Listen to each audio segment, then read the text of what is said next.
এদিন অভিষেক বন্দ্যোপাধ্যায় বলেন, high court supreme court যতদূর যাওয়ার যাব, আইনত এদের ব্যবস্থা করব।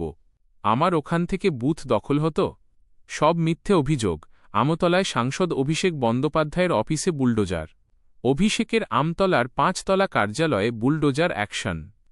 ৫ তলা অফিস বেআইনিভাবে তৈরির অভিযোগ, ভাঙার সিদ্ধান্ত প্রশাসনের। অভিষেকের অফিসে বুলডোজার চলতেই উচ্ছ্বাস স্থানীয় বিজেপি কর্মীদের। অভিষেকের অফিসে ঢুকে ভাঙচুর বিজেপি কর্মীদের, সরিয়ে দিল পুলিশ। এ প্রসঙ্গে এদিন অভিষেক বন্দ্যোপাধ্যায় বলেন, হাইকোর্ট সুপ্রিম কোর্ট যতদূর যাওয়ার যাব, আইনত এদের ব্যবস্থা করব।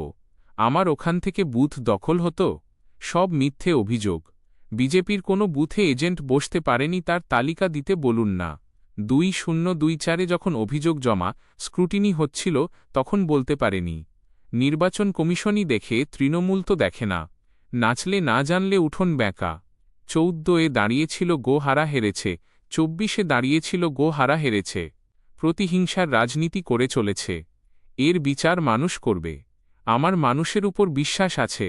অভিষেক বলেন, যারা ওই সব দলে গেছে, তারা এখন নিজেদের বাঁচাতে বিজেপির দেওয়া স্ক্রিপ্ট এ কথা বলছে।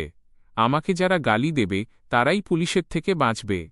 এতই যখন আমাকে নিয়ে সমস্যা, তাহলে 4 তারিখের আগেই চলে যেতে পারত।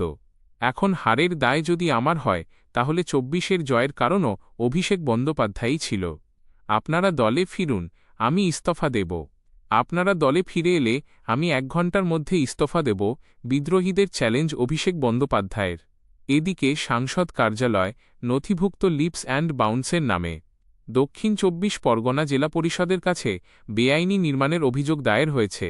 লিপস অ্যান্ড বাউন্সের ডিরেক্টর অমিত বন্দ্যোপাধ্যায় সহ একাধিক ব্যক্তির নামে নোটিশও দেওয়া হয়েছে। শুনানির জন্য 30 জুন ও 7 জুলাই জোড়া নোটিশ পাঠানো হয়। 15 জুলাই শুনানিতে ডাকা হলেও কেউ আসেননি, দাবি জেলা প্রশাসনের।